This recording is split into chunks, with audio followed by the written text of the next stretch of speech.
नमस्कार। भगवान शिव के आंसुओं से हुई थी रुद्राक्ष की उत्पत्ति। आज नोइंग हिंदुइज्म चैनल में जानेंगे कैसे हुई थी रुद्राक्ष की उत्पत्ति। आप लोग हमारे चैनल को देखते रहिए और सब्सक्राइब करिए। कैसे हुई थी रुद्राक्ष की उत्पत्ति? रुद्राक्ष को लेकर वेदों और पुराणों में कई पौराणिक कथाएं मौजूद हैं। एक कथा के अनुसार रुद्राक्ष की उत्पत्ति शिव के आंसुओं से मानी जाती है। पुरानी कथा के अनुसार एक बार भगवान शिव ने मन को वश में करके दुनिया के कल्याण के लिए सैकड़ों सालों तक तप किया और एक दिन अचानक उनका मन दुखी हो गया और जब उन्होंने आंखें खोली तो कुछ आंसू की बूंद नीचे गिर गई। इन आंसुओं की बूंदों से रुद्राक्ष नामक वृक्ष उत्पन्न हुआ। उनकी लीला से ही आंसू ठोस आकार लेकर स्थिर यानी कि जड़ हो गए। रुद्राक्ष संस्कृत के दो शब्दों से मिलकर बना है, रुद्र और अक्ष।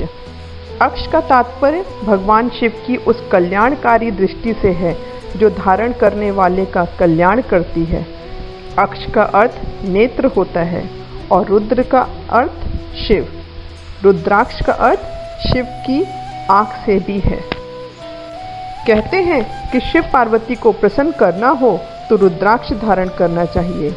रुद्राक्ष एक प्रकार का फल है जो बेर के आकार का दिखता है तथा प्रायः हिमालय में पाया जाता है। रुद्राक्ष नेपाल में बहुत मात्रा में पाया जाता है। रुद्राक्ष अलग अलग आकार और अलग अलग रंगों में मिलता है। रुद्राक्ष का फल जामुन के समान नीला तथा बेर के स्वाद का होता है और जब वह सूख जाता है तब उसका छिलका उतार लेते हैं और उसकी गुठली निकालते हैं। असल में यही रुद्राक्ष है। इसकी गुठली के ऊपर 1 से लेकर 21 तक धारियां बनी रहती हैं। इन्हें ही मुख कहा जाता है। एक मुखी रुद्राक्ष को साक्षात शिव का रूप माना जाता है। रुद्राक्ष अलग अलग आकार के होते हैं। आंवले के फल के बराबर जो रुद्राक्ष होता है वह सबसे उत्तम श्रेणी का माना जाता है। मध्यम श्रेणी का रुद्राक्ष बेर के फल के आकार का होता है और चने के आकार का रुद्राक्ष निम्न श्रेणी का माना जाता है।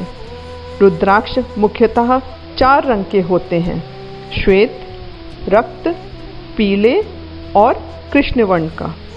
जो रुद्राक्ष टूटा हो या पूरा गोल ना हो या जिसमें उभरे हुए दाने ना हो उसे नहीं पहनना चाहिए।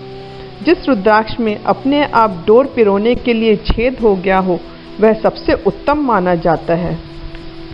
रुद्राक्ष कलाई, कंठ और हृदय पर धारण किया जाता है।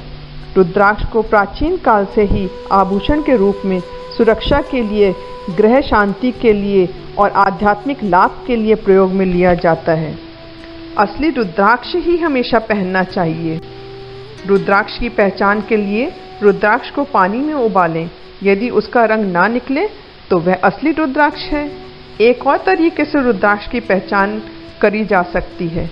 उसे सुई से खुरेदें और अगर उसमें से रेशा निकले तो वह असली है और अगर ना निकले तो वह नकली है। असली रुद्राक्ष धारण करने से मानसिक और शारीरिक लाभ मिलते हैं। शिव पार्वती के साथ साथ माँ लक्ष्मी की कृपा भी बनी रहती है।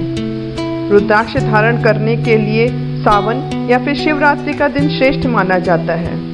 सोमवार का दिन भगवान शिव को समर्पित है, इसलिए सोमवार को भी रुद्राक्ष धारण कर सकते हैं।